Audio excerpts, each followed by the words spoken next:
I've been making knives for about 15 years now. When I first started making knives, or I should say the first knife I ever attempted to make, I didn't realize you had to use any specific type of steel.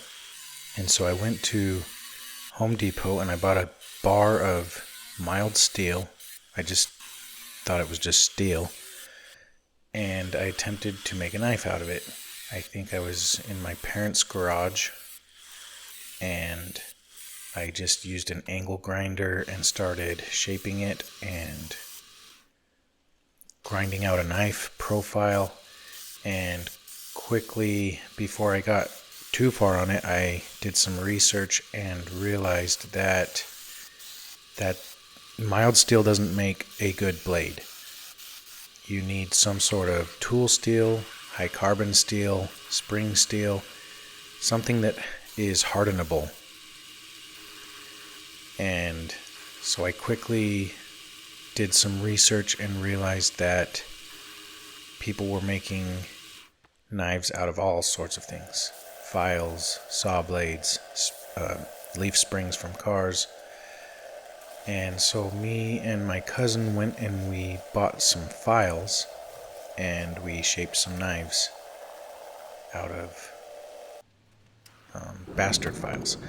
And we just used a wood fire with a hairdryer, and we heated the blades up till they were red hot and let them cool down so that they were annealed. And then we ground in our profile and our bevels.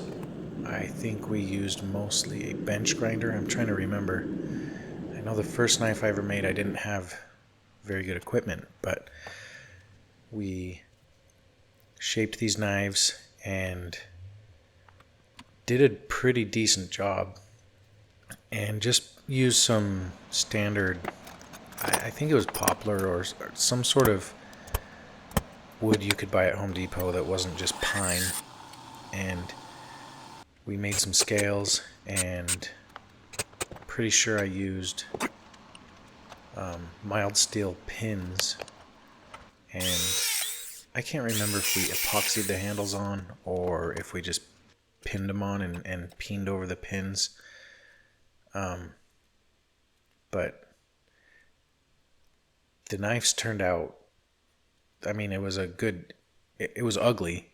It was an ugly freaking knife, but the thing was good and it held an edge. And one time I was using my knife and I pried on the tip and it broke off. And I have it somewhere, but anyway, after that, I started looking for blade steels and whatnot and what to use. And I don't know why beginning knife makers always want to use scrap material instead of just buying some knife steel, which is actually what you should do. You should buy a steel that is formulated for knife blades. Like if you're working in your garage or just starting out, the best steels to use are like simple carbon steels like 1075, 1080, 1084, maybe 1095, O1 tool steel, 80 CRV2. These are all steels that you can buy readily available, and they're easy to heat treat in a forge. But for some reason, the beginning knife maker or the beginning bladesmith always wants to use scrap materials like salvaged, like saw blades or spring steels, leaf springs. Well, that's what I did for a long time. My uncle had been given like a ton of saw blades. I don't remember who gave them to him, but he gave me quite a few of these bigger circular saw blades, and they were about 1/8 of an inch thick, the steel was. And I experimented with that steel. I would cut out bar stock from that and use the stock removal method, which is where you just trace out your knife design, cut it out with an angle grinder or whatever you have. Either use a bandsaw or a grinder to grind it to shape, and then grind in your bevels and drill your holes, and then you heat treat it, as opposed to forging it in a forge where you actually hammer it out into the shape. So I made tons and tons of knives out of that saw blade steel, and I still have a lot of that steel. And I got the heat treat down right for that steel. I got really good. I made a lot of knives, and I actually sold quite a few knives, and the people that I sold them to would always tell me, man, that knife holds an edge forever. That steel is no joke. So you can get the heat treat right on unknown steels like saw blade steel. You don't know what that steel is. You don't know the formula. You don't have a chart that you can look up online that tells you what temperature to heat treat that at. And you just have to kind of mess around and guess with it until you get it right, which it is possible to do. And I still like making knives out of saw blade steel. It's actually pretty forgiving. I don't know what steel is in these saw blades, but I just heat the blades to non-magnetic, and then I quench them in oil that has been warmed up. You don't want to quench it in cold oil, but like if you have a heat treating oil like Parks 50, that works the best. But I've even just used vegetable oil. I used to use, in the very beginning, I would use used motor oil, but that's not the best. And even the vegetable oils aren't the best, or canola oil or whatever you're using. But if you use a professional heat treating oil, it actually cools your steel at a rate that is faster than like what canola oil or vegetable oil can do, and you will get the best heat treatment using professional heat treat oils.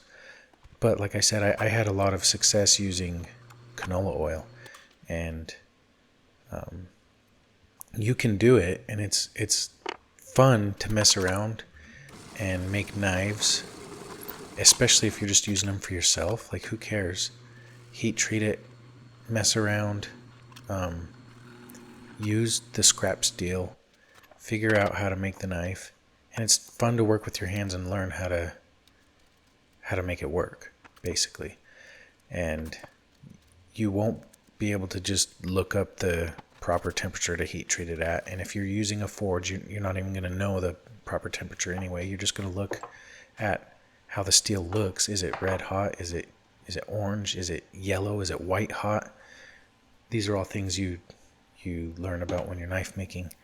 And you can use the magnet test. Like I said, you can heat it up and run it across a magnet, and if it's non-magnetic, so if it doesn't stick to that magnet anymore, then you've probably reached critical temperature for that steel.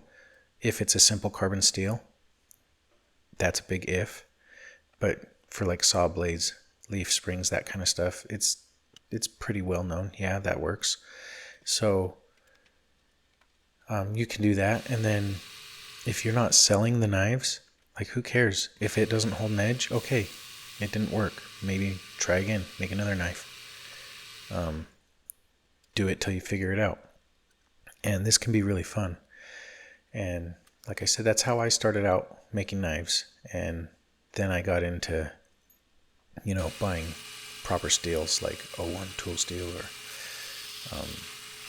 I really like 1084 for the home forge, and that works really well. 1080 series of steel, or 80 CRV2, which is pretty similar to like the 1080 series of steel. I think it just has more chromium, if I'm remembering correctly. Makes it a little more tough, I think. But making knives and learning how to make knives is something that, when I first got into it, I was reading on forums and trying to figure it out. There wasn't nearly as many knife makers on YouTube as there is now. And I just I did see some people attempting to make knives on YouTube, and they were using files and whatnot and whatever. But on the forums, people made it seem like knife making was this unattainable thing, at least from what I felt like I was reading.